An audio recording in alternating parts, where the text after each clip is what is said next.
ketidakadilan. Kami tidak mau tahu ini urusan Pak Hasto, ini urusan PDIP, ini urusan Tom Lembong. Yang penting di mana ketidakadilan datang, KNPRI akan ada di sana. Allahu Akbar.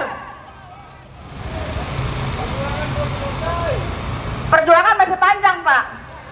Tetapi yang harus kita ingat adalah bahwa pimpinan KPK periode 2024-2029 itu tidak sah, ilegal. Kenapa? Karena panitia seleksinya harusnya kalau untuk periode 2024-2029 maka panitia seleksinya harusnya datangnya dari Bapak Prabowo, bukan dari Bapak Jokowi, betul?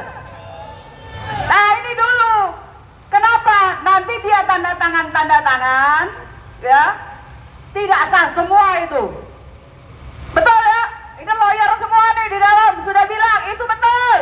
Jadi kita satu suara, copot pimpinan KPK, turunkan pimpinan KPK. Akhirnya terjadi ketua KPK seperti Ali Nujum baru duduk 3 hari dia sudah bisa nangkep dan mentersangkakan Pak Hasto. Baru 3 hari loh. Padahal kasus-kasus anak-anaknya Pak Jokowi sudah dari 2022 ada di atas. Bapak kemana aja, Pak? Kalau tidur jangan terlalu miring, Pak. Keces. Ya, supaya Bapak paham, Pak Setio Budi ya. Ya, itu Bapak tidak sah karena panitia seleksi pemilihan Bapak datangnya dari pemerintah periode sebelumnya yaitu Bapak Jokowi. Harusnya Bapak Prabowo, kami minta Anda tegas. Kami tunggu 100 hari Anda. Jangan sampai Anda masih dipengaruhi oleh Jokowi. Bolehlah Anda kasih 100 hari kesempatan untuk menteri-menterinya Jokowi. Lewat 100 hari itu kesempatan untuk Anda berakhir. Kalau kemarin kami suruh Jokowi, kalau lewat 100 hari Bapak masih menjadi antek-anteknya Jokowi, maka kami akan berubah. Kami akan geruduk. Prabowo siap. Kita akan datangi istana. Terima kasih. Wassalamualaikum warahmatullahi wabarakatuh. Waalaikumsalam warahmatullahi wabarakatuh. Kita kembali kepada konteks persetujuan dari kawan-kawan semua. Bagaimanapun aspirasi dari kami adalah bagian daripada perjuangan rakyat yang hari ini kami sampaikan. Tentu kami menaruh harapan besar, jangan sampai kami digantung oleh harapan dari masyarakat masih dibiarkan begitu saja. Kami menginginkan Komisi 11 anggota, Komisi 11 DPR RI harus segera diperiksa, harus segera ditetapkan sebagai tersangka atas dugaan tindak pidana korupsi terkait dana CSR Bank Indonesia yang hari ini kami suarakan, kawan-kawan. Dan hari ini kami sampaikan terima kasih kepada kawan-kawan, saudara-saudara yang berjuang pada kesempatan siang hari ini di depan Lembaga Anti Rasuah Komisi Pemberantasan Korupsi. Dan kami sampaikan ucapan terima kasih kepada rekan-rekan media yang sudah meliput gerakan kami, baik dari masyarakat anti korupsi dan juga aktivis Sumsel Jakarta. Dan kami sampaikan terima kasih kepada Bapak Kepolisian, Bapak TNI yang sudah mengawal aksi damai. Sekali lagi kami ucapkan terima kasih kepada semua stakeholder yang sudah datang dan ikut berjuang bersama kami, mahasiswa dan juga pemuda yang hari ini tidak pernah lelah, tidak pernah gentar sedikit pun ketika melihat kezaliman, kemungkaran dan kemunafikan. Dan catatan bagi kami, dan kami akan berikan 3 kali 24 jam, itu paling dekat. Dan ini kami akan berikan catatan 7 kali 3 kali 24 jam apabila tuntutan dan aspirasi kami tidak diindahkan, tidak didengarkan, dan juga tidak diatensi, maka catatan kami akan melangsungkan gerakan yang lebih masif, terstruktur.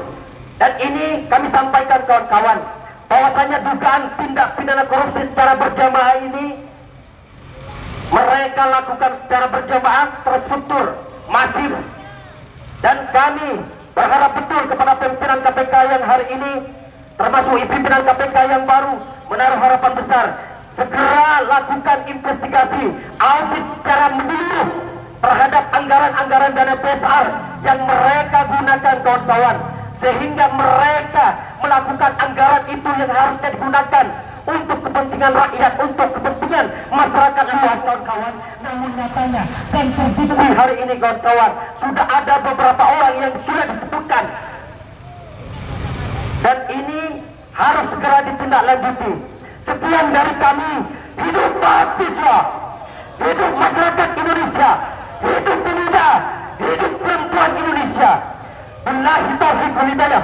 Wassalamualaikum warahmatullahi taala wabarakatuh. Yang nyatanya dana ini dikelola oleh yayasan abal-abal yang menggunakan dana ini untuk peruntukan yang tidak sesuai dengan aturan dari dana CSR. Ini sudah terjadi, sudah kami teliti sejak tahun 2021 hingga saat ini. Namun oleh karena kita tidak berdaya dengan unsur pimpinan KPK di masa lalu, unsur pimpinan KPK di masa lalu yang tidak kooperatif dengan laporan kita, dana ini dipergunakan untuk kepentingan politis, untuk kepentingan dari oknum, untuk kepentingan daripada organisasi yang mengatasnamakan masyarakat. Saudara-saudara sekalian, dana CSR Bank Indonesia ini sangat mudah untuk mengungkapnya. Kenapa?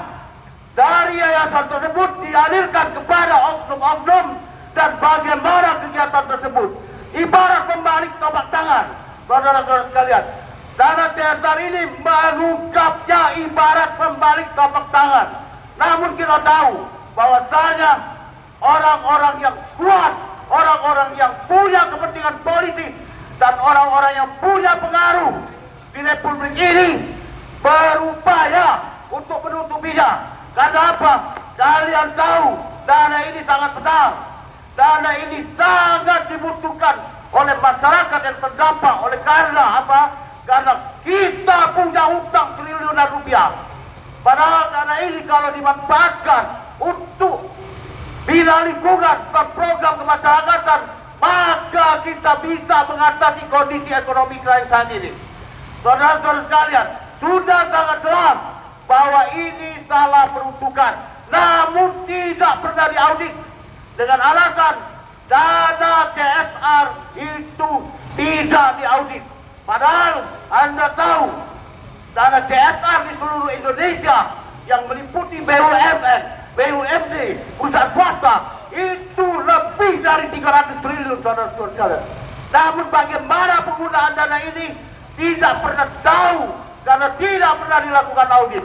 Kita berharap kepada pimpinan KPK yang sekarang agar segera melakukan audit investigasi kepada yayasan yang dikelola oleh oknum yang menggunakan dana ini terutama untuk kepentingan politik, kepentingan pilkada, di mana dana ini dipergunakan diduga untuk money politik, diduga untuk money laundering, diduga untuk memperkaya diri sendiri atau orang lain.